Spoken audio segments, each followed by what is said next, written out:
Okay, well, I have a couple of questions I'd like to ask you about your business. What is your product? So the intelligent company is not providing a tech product. We're Oh, providing a solution. We're bringing all the most amazing technologies that people like you at Y Combinator have already funded and already developed, and we're implementing it. We're an implementation of AI agency. So there's already thousands of AI tools. There are open source tools, there's software as a service tools, there's proprietary tools. There's so many solutions on the market. And who's going to help a government navigate through the thousand of options that they can implement? Who's going to create for governments and the United Nations and the World Bank and other agencies and other large organizations, for Fortune 500 companies, example, who's going to help them navigate that whole ecosystem, help them implement that ecosystem and that tech stack, and who's going to help them evolve that tech stack, and who's going to be the expert in the room in terms of ethical AI and data protection and personal information protection. Fortune 500 companies in the United Nations do not want their engineers and their teams to be learning about AI technology through YouTube and TikTok. They want a professional services company that actually really groks and really understands AI, and not on a theoretical level, not on a policy level, but understands how to implement it, understands the social engineering evolved around technology adaptation, that understands the risks, the threats.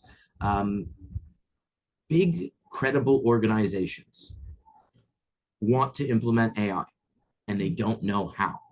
And most of them, especially more archaic nonprofits and governments and organizations in developing countries, they don't have the acumen, they don't have the resources, the skills.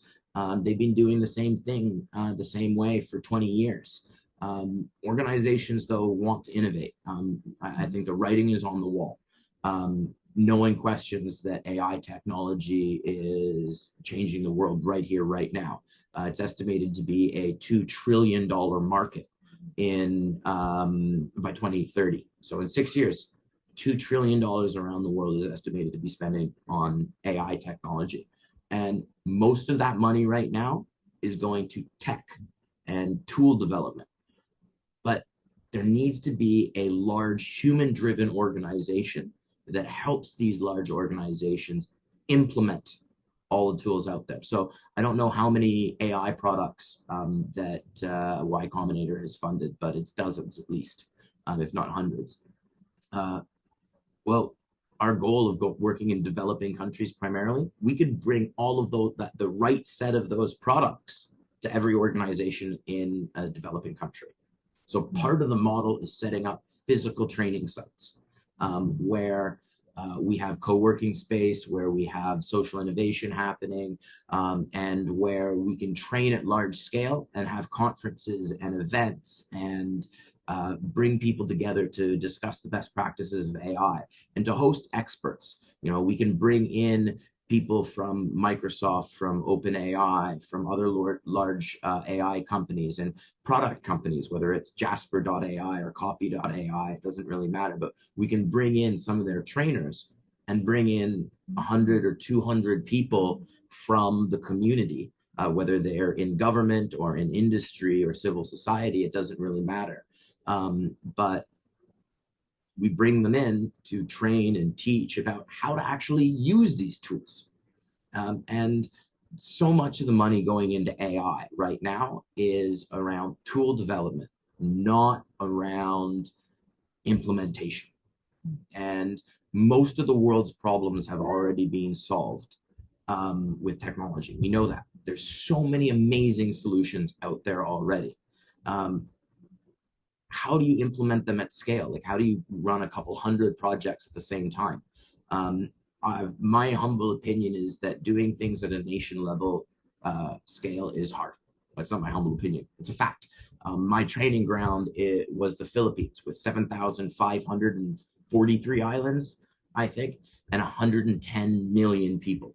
That's a very, very complicated geopolitical environment to work in. Now, some of the best people I've ever worked with were Filipinos. So I loved my experiences there, whether it was doing disaster response or working for tech startups there. Um, some of the best talent in the world is in the Philippines. Um, and indeed, I think that some of the best talent in the world is available in developing countries. And 80, this number is not exact, but approximately 85% of the world would happily live on $500 a month. That's a livable salary in approximately 85% of the world's area.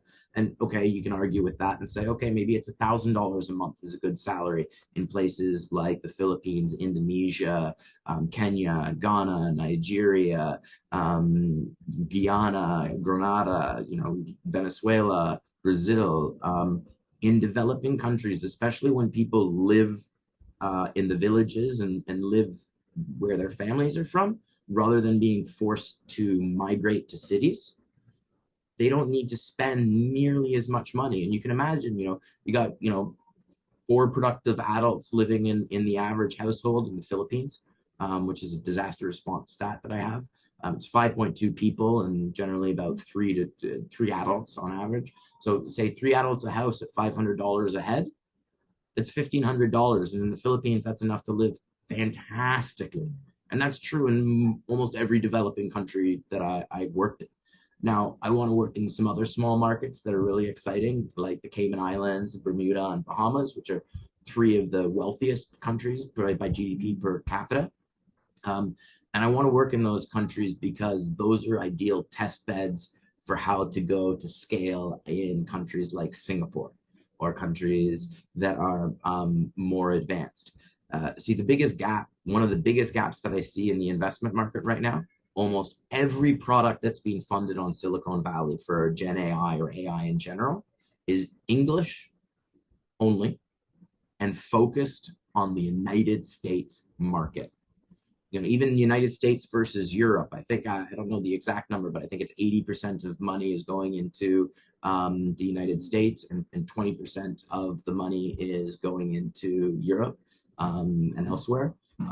But I know there's like no money that's gone into the Caribbean. I know that there's, some seed money going into African countries, but I think it's a fraction of what's there. So I feel no need for us to reinvent the wheel. Like, why try and compete with great tools that already, work amazing? So if we just keep following the market and keep following the best tools, whether they're open source or proprietary or SaaS, doesn't really matter. But if we just keep ahead of the market, we'll always just use the best technology in whichever situation it's appropriate.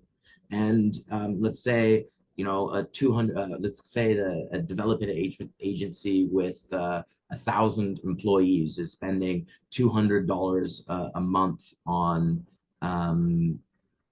per person on software as a service, on various different components of that tech stack, or let's even call it $1,000 a month that they're paying on it. Well, if we get a 20% commission on top of that, plus a monthly retainer and a monthly service fee for keeping that tech stack updated and evolved, well, there we go. There we've got our annual recurring revenue, even though we're a revenue and headcount based organization rather than a product development organization. And with the focus on developing countries, so if we've hired the vast majority of people of our staff in developing countries, I imagine that we'll our salaries will range from a low as $500 in some places for very junior staff, up to $2,000 probably on average for talented high level staff. And there may be a few people that will be paying more than that. But I want to work primarily with people from developing countries and people who are from developed countries but want to live and work in developing countries. So even if you're from New York and your salary was $12,000 a month, you move to a country like the Philippines or Guyana or Grenada or Dominica or St. Kitts or St. Lucia or the Cayman Islands, and suddenly you only need $3,000 or $4,000 a month to live like a king. You don't need that same $12,000 a month when you live on a farm in Nicaragua or Costa Rica or any developing country. Uh, you know, um, yeah, it makes sense to primarily staff up in only developing countries. I'm not saying there won't be a few engineers and a few specialist talents and a few salespeople in developed markets, but if we hire and focus on talent in developing countries, we can help reverse the brain drain because we can, Guyana, which is one of the countries I want to work in first, if we can bring back Guyanese diaspora, the people that have left their country and give them a good salary, and they get to bring their 10 years of experience working abroad and all the world that they've seen back to Guyana. And every developing country wants to bring their diaspora back. The brain drain has been such a sad thing to observe for the last few decades. In countries like the Philippines and every developed country, um, almost everyone's goal is to get out because they view that moving to the United States or Canada or Germany is gonna, that's where the gold is. That's what they really want to do. I want to reverse that. I want to really hire skilled labor, like skilled talent in developing countries, and I also want to invest in education to create that funnel, that pipeline, because I want to have thousands of employees within the next few years, training, educating, sharing information at scale. Because if we're only paying $500 a month, then our costs are only about $5 an hour. If we're paying $2,000 a month, our costs are about $20 an hour to deliver services. So, $20 an hour is nothing. KPMG and Price Waterhouse Coopers and other, rich persons, professional services companies are not specialists in AI. They don't really get it. And their costs are like $100 an hour or $200 an hour or $500 an hour. Like, that's absolutely, that's fine. That's what the market bears. But if they're getting $200 an hour and I can charge $200 an hour, but it only costs me $20 an hour to deliver on those services, I've got a massive margin. And even though this is a service and headcount based business, just by modeling the business on a hourly rate to hourly cost, you can adjust that fee appropriate for your audience. So if you're working with a company or organization in a developed country with a large budget, you charge $200 an hour, or 300 or 500 or whatever the market will bear. But if you're working with an NGO in Nigeria or Guyana or any country in the world, well, you can deliver for $5 an hour or $20 an hour. And even better than that, there's a massive opportunity for us to go after grants and funding from international donors. Every year, the OECD official development assistance, the OECD ODA, is about $180 billion that's getting transferred from the richest countries in the world to the poorest countries in the world, specifically to help them develop. If we get 5% of that market every year, cha-ching, and I have no desire to make money. I would invest it all back into social projects and expanding and scaling. I have an amazing vision for scale, and it's a bit hard to take, but when you've done a lot of disaster response work and you're used to getting off the ground with nothing, very little money in the bank for your project. You're having to pull together people from different countries, from different offices to go into the disaster. When you can go into a place where 99% of the homes are being destroyed, there's no water, there's no power, and put up 1,400 houses in 3 months, you're doing something right. And I did that 10 years ago in my first disaster response. And now I'm 10 years older, 10 years more experienced, 10 years more capable with 10 times the network and the credibility. There was a documentary that Amazon's chief technology officer and VP Werner Vogels filmed about me and my work with the humanitarian OpenStreetMap team 3 years ago. It was a pretty awesome documentary. It was amazing. Like Werner is like the number one guy in tech. Like he built Amazon Web Services from the ground up. He's Amazon CTO. Like he's like a tech god. And he came and we hung out for 3 days and we did a documentary about the cool stuff I was doing in the Philippines, where we were using AI for with geospatial imagery to identify roads and buildings, both for disaster risk reduction and preparedness, and then for post-disaster response. So, if a typhoon came in and we got fresh satellite imagery after a disaster, we'd be able to compare what we saw before, what was after, and automatically use AI to identify the scale of the damage. And we were humanitarian OpenStreetMap team is one of the coolest organizations in the world, and it was my pleasure to be their country manager in the Philippines and do this documentary with them. So scale. I got a lot of ambition as a disaster responder with so much experience building things out of scratch. Going from 0 people to 200 people working for you in under 3 months. Been there, done that. I can do it again, and I can do it bigger and faster. Are there challenges with that? Yes, and I know all of them because I've done it before. So I get that there's challenges to scaling at a rapid level, but I'd love to discuss with you all my models for how to do it and what I've learned of 20 years of scaling projects.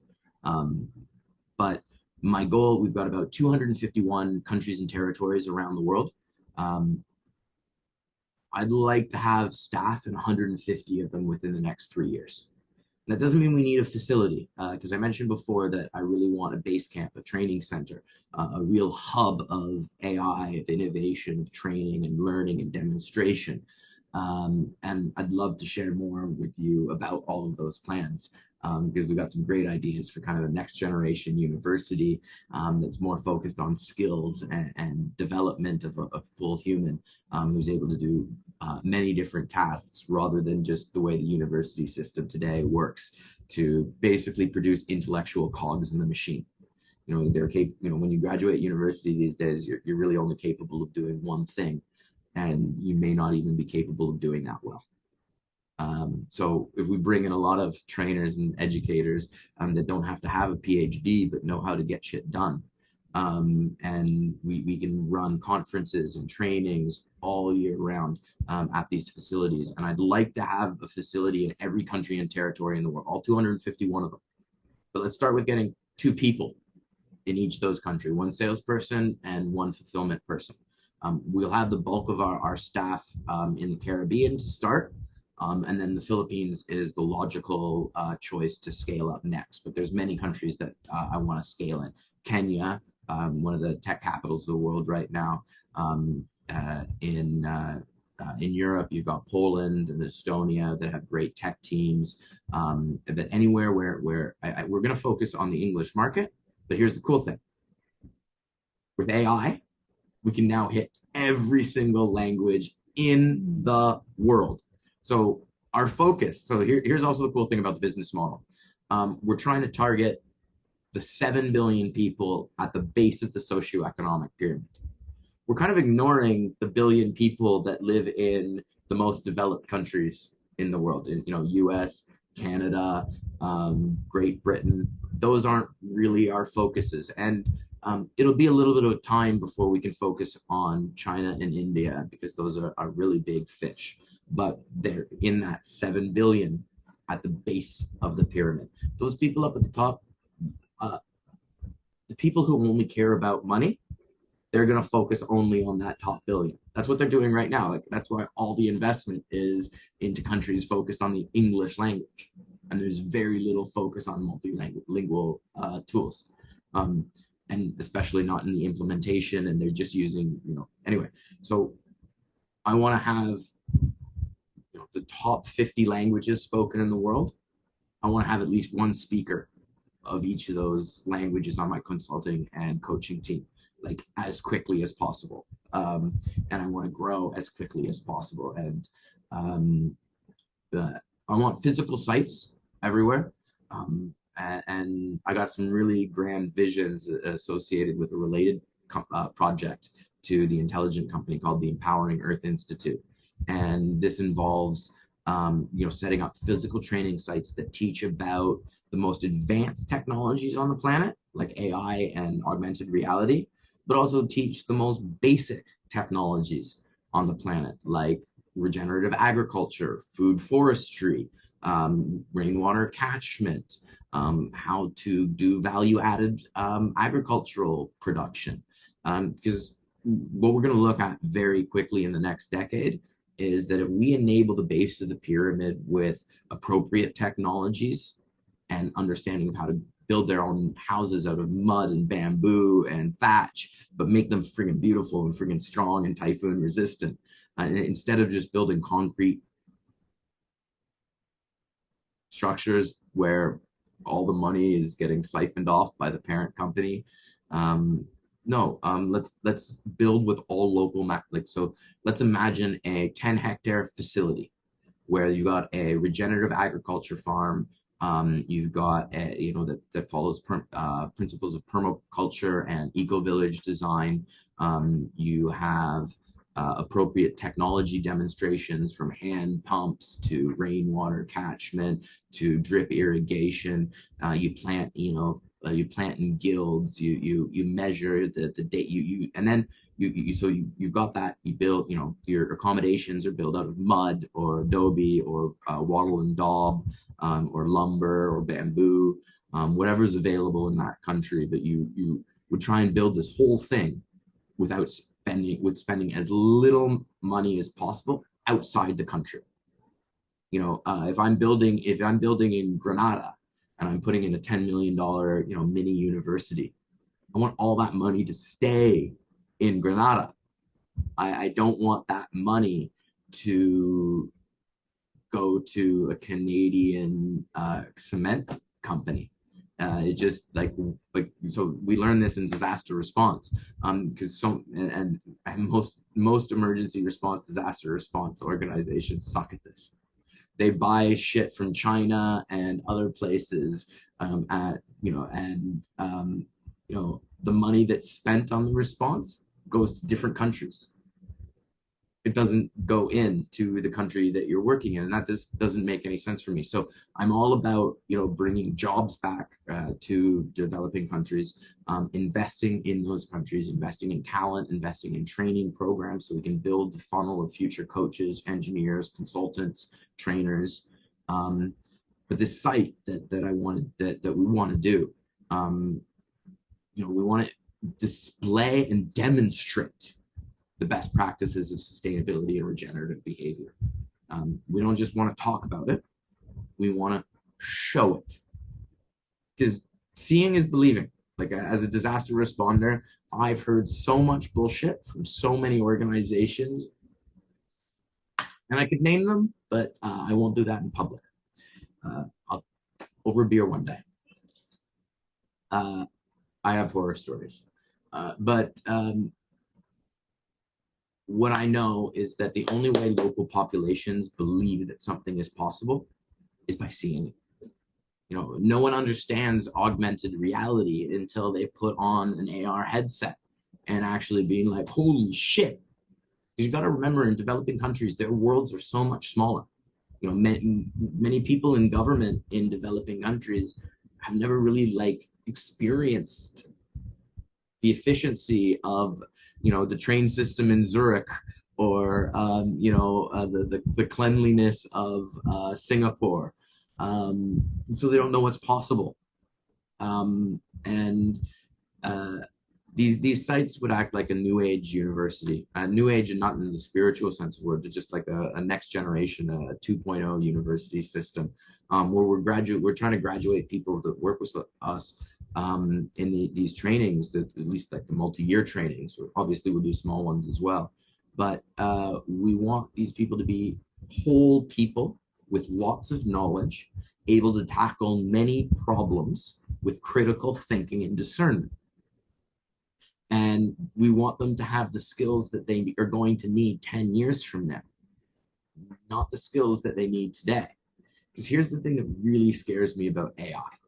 And it doesn't really scare me, but it makes me feel really bad, and it breaks my heart. But imagine you're an 18-year-old right now starting university. You're going to do a degree, and you're going to learn the way that degree is being taught for the last 10, 20, 30 years.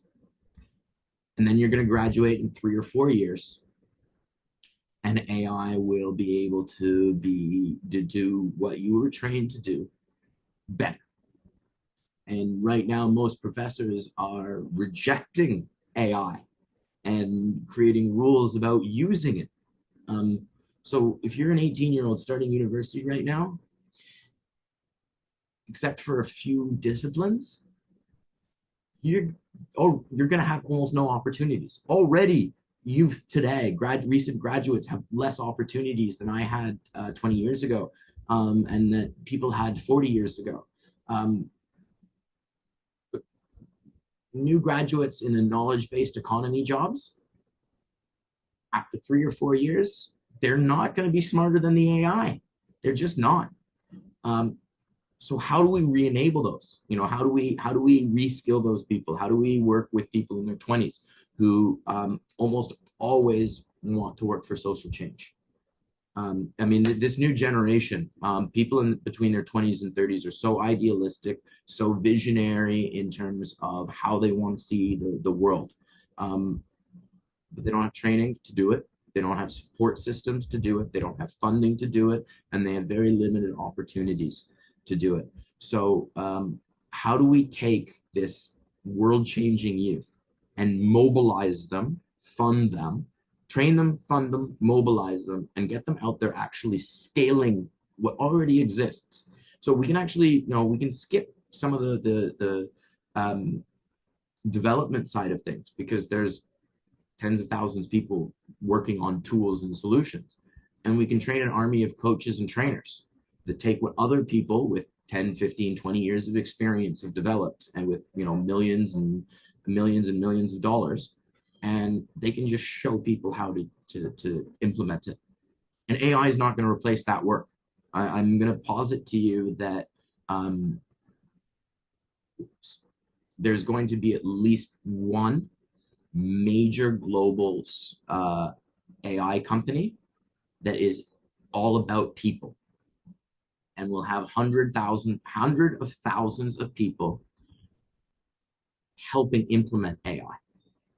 So we're gonna have a very large organization that is service based, because governments don't want an AI to implement an AI for them. They don't understand AI. They want to have Josh come to their office and walk them through how everything works, and spend hours and hours and hours with them. And they're not just going to want Josh, they're going to want Sarah and Francesca and 100 other people, working one-on-one with their staff to understand AI, to implement AI, to guard against the consequences of AI gone wrong. We Can you imagine a government in the world that's going to want an AI coach teaching them about how to implement a financial audit system with AI? No, they're going to want a team of trainers that are experts, that are domain experts in the subject and in AI and in the tech tool that we're implementing, going in there and training them.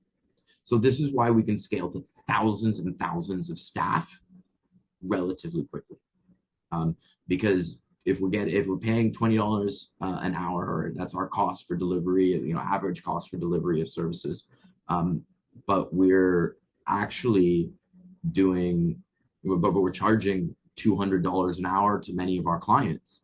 We've got such a massive margin that we can reinvest in our business. So any investment, any grant, any donation, any funding that we get, regardless of its source, we're just going to be able to scale so fast. We're going to be looking at exponential growth.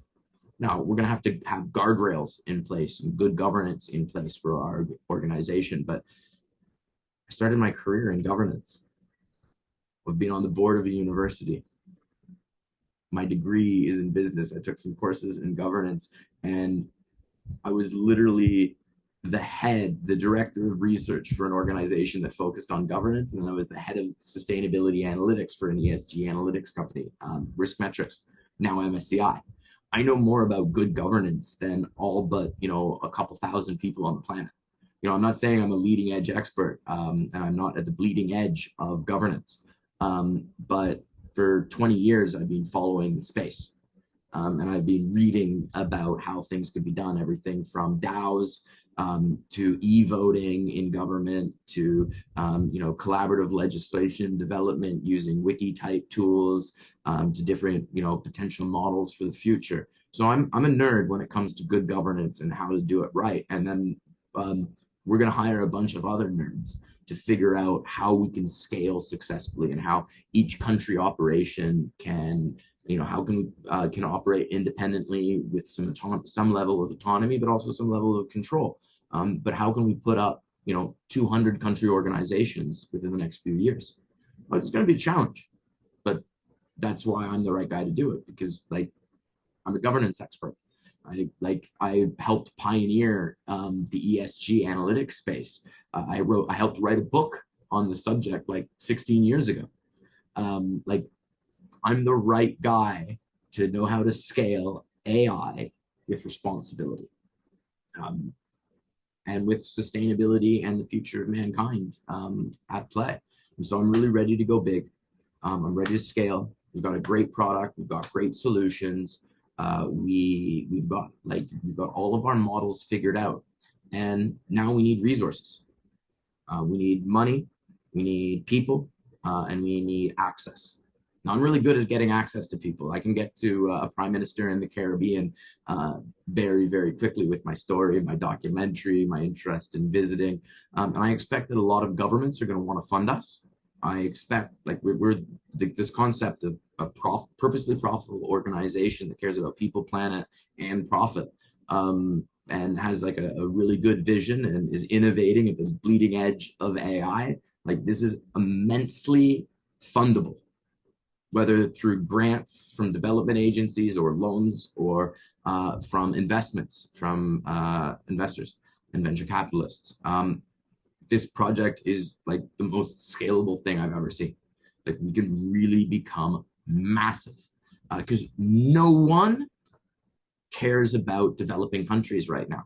No one is building products, almost no one is building products designed at Tagalog speakers and Visayan speakers in the Philippines. No one is, India and China, they've got a little bit of a different ecosystem there. But there's really no one trying to hit non-English dialects as their core market. So if we've got staff in developing countries focused on other developing countries, they'll get it. Americans trying to solve problems in developing countries, they don't get it. You have to spend 15 years in developing countries living with farmers and fishermen to actually understand how to help them. Oh, wait, that's what I've done. And I never knew that I was preparing for this moment, but my entire life has been oriented towards this project. This is my life work, all rolled into one thing that I am competent and credible enough to scale.